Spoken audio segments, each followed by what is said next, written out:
Gente, e o dia que o meu filho de 9 anos achou que ia ser preso?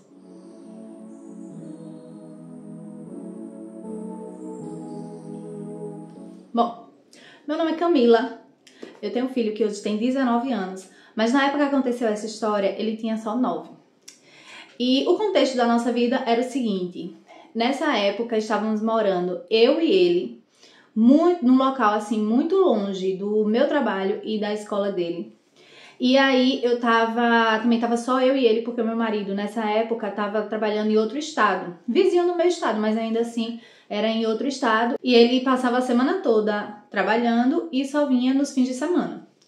E aí a minha rotina com ele era muito corrida, porque como a gente morava muito longe, a gente tinha que sair de casa assim super cedo, a gente saía de casa às 6 horas da manhã, para eu poder deixar ele na escola, para depois poder ir para o trabalho, para depois ir para a universidade, porque nessa época eu tava entrando no mestrado, tava fazendo mestrado já, e aí ficava essa correria. E aí quando ele ia pra escola de manhã, depois da escola ele tinha esporte, e aí eu pegava ele só assim no comecinho da tarde. E a nossa rotina era essa: a gente chegava em casa de noite já cansado, né, tinha que jantar e tudo mais, e eu nunca fui assim aquela mãe que ficava olhando, tinha um compromisso de olhar a agenda da escola dele, certo? E essa época de quando ele estudava ele tinha 9 anos, ele vinha muito recado na agenda, sabe? Que o professor escrevia assim, da tarefa, e vinha assim, ciente, e você tinha que assinar. E eu nunca assinei. Eu via de vez em quando a agenda dele, mas não era assim, não era uma coisa que eu parava pra ver sempre. Eu fazia mais assim: Arthur, você tem tarefa? E aí ele dizia se tinha ou se não tinha, e fazia. Quando tinha, fazia, e eu ajudava, dava ali um suporte. Porque assim, ele tinha tarefa, mas não era, que tarefa, não era tarefa de criança de 9 anos. Então assim, eu dava aquele suporte ali, mas eu não tinha esse compromisso de ficar vendo a agenda, de ficar assinando, de fazer nada, né? E aí, ok. Teve uma vez que meu marido voltou Ele chegou de viagem, era um fim de semana, e aí isso era um sábado de manhã. Eu peguei e fui, tava organizando a casa, tava arrumando, limpando, né? Fazendo afazeres de casa que a gente tem que fazer. E fui pegar a mochila do Arthur pra poder botar no sol e tal, coisas que a gente faz, né? Enfim, por causa do uso, né? Botando ela no sol e tal. Aí peguei e fui olhar a agenda dele. E olhando a agenda dele, tinha um recado lá dizendo assim: mãe, o Arthur atrapalhou o andamento da aula. Peço que converse com ele. Ciente. E no ciente tava assinado meu nome, tinha lá, Camila, de lápis. E não fui eu que assinei. O Arthur assinou a agenda dele por mim. Só que não é que ele tentou fazer a minha assinatura. Não, ele escreveu o meu nome, Camila, de lápis. E pronto. E eu não sei se o professor não viu depois, se a professora não viu depois o que aconteceu, porque assim, claramente não era a assinatura, a minha assinatura, claramente era a assinatura da criança, né? Inclusive, tava com a letra dele e tal. E aí eu olhei aquilo e falei: não, eu vou ter que mostrar pro Tiago. E aí eu chamei o meu marido, Tiago, e disse: ó, Tiago, isso aqui. Quando ele viu, ele ficou assim, chocado, sabe? Mas assim, eu achei até engraçado na hora, né? Mas, e sei que tava errado. Mas o meu marido, ele encarou aquilo ali como se fosse um crime que ele tivesse cometido, assim, real, um crime assim, seríssimo. E aí ele falou: Camila, isso aqui não pode acontecer, isso é falsificação de assinatura, a gente tem que conversar com o Arthur. Ponto da vida. Aí chamamos o Arthur na sala, e aí Tiago abriu a agenda dele e falou: o que é isso aqui? E aí ele falou: veio esse recado aí. Aí ele disse: tá, mas e essa assinatura aqui que não é da sua mãe? Aí ele disse: ah, mas também ela não olha a minha agenda? Nessa hora, eu tive muita vontade de rir. Tiago também teve muita vontade de rir.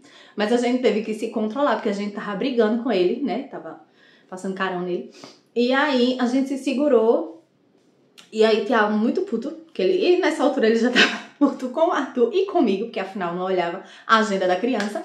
E aí ele falou: Arthur, isso aqui não pode acontecer, Arthur. Isso é muito errado. Isso aqui é crime, Arthur. Você escreveu o nome de outra pessoa, você assinou por outra pessoa. Isso é crime. hora, o Arthur ficou desesperado, ele ficou louco, ele começou a chorar. Assim, ele se desesperou muito, ele começou a chorar, eu não quero ser preso, pai, por favor, não deixa eu ser preso, por favor, não vou fazer mais isso. E aí nessa hora eu tive que me afastar, porque eu comecei a rir, assim, eu fiquei com muita vontade de rir, então eu me afastei pra rir longe dele. E o Thiago ficou assim, sem saber o que fazer, ele ficou sem ação na hora. E aí a gente voltou e... Não, peraí, calma, aí a gente se acalmou. E aí a gente acalmou o Arthur, não, calma, você não vai ser preso. Só que isso é muito errado e tal. Se no futuro, quando você for adulto, você assinar por uma outra pessoa, isso é um crime e tal, não sei o quê. E aí a gente explicou a ele toda a situação, que ele não seria preso ali por causa disso. Mas que é uma coisa séria e que você não pode fazer, né? Na sua vida adulta, principalmente, você não pode fazer esse tipo de coisa. E aí, depois disso, Arthur ficou de castigo. Eu só não fiquei de castigo porque meu marido não podia me deixar de castigo, porque se pudesse, ele tinha me deixado de castigo também. Assim, eu morro de pena desse castigo dele, porque coitadinho, sabe? E ele sempre foi muito tranquilo, ele não era uma pessoa que recebia... vinha recado na agenda. Não, eu não olhava a agenda dele. Mas ele não era uma criança que os professores me chamavam na escola, que a diretora ligava, que eu tinha que ir, que tinha reunião privada, essas coisas. Não era, ele era muito tranquilo. E até a gente, nessa hora, a gente conversou com ele. Eu fui mais na linha de, meu filho, por que você não falou comigo? A gente podia conversar, o que foi que aconteceu? Por que foi que você ficou de castigo? O que foi que você tava fazendo pra atrapalhar a aula? Porque assim, agora eu vou ter que ir na escola. E eu já vou muito atrasada, né? Porque você assinou por mim. E eu vou ter que ir na escola já com esse atraso. E aí pronto, e aí a gente conversou ali, ele se acalmou, entendeu que não podia, ficou de castigo e ele nunca mais ele fez isso. Qualquer recado que viesse, ele fazia questão de me mostrar e me pedir pra assinar. Mas pronto, essa foi uma história assim que ficou marcada da infância dele. Hoje ele tá com 19 anos e se você perguntar a ele sobre isso, ele diz, meu Deus do céu, que trauma. Mas ele nunca mais assinou o nome de ninguém. Eu tenho certeza que hoje ele não assina o nome de ninguém em nada, nem que seja numa lista de presença de faculdade.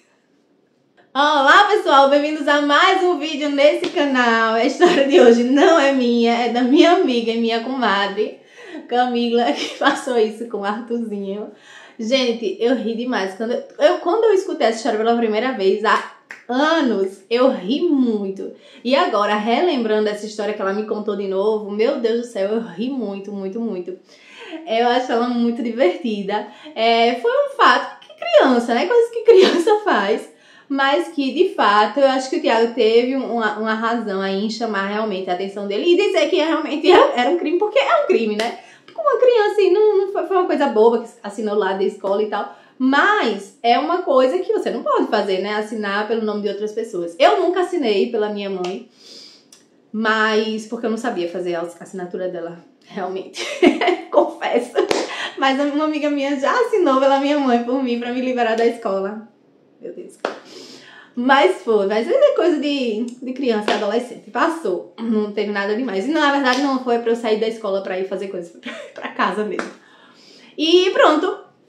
A história foi essa. Eu amei, amiga. Muito obrigada por ter me mandado essa história pra eu contar aqui. Espero que você tenha gostado da interpretação. Espero que vocês todos tenham gostado da interpretação. Se você quiser me mandar sua história pra eu contar aqui no canal, é nesse e-mail que tá aqui. Ou você também pode me mandar pelo direct do meu Instagram, que é Maternipapo. E é isso. Espero que vocês tenham gostado. Curtam, comentem, se inscrevam no canal. Um beijo e até o próximo vídeo. Tchau!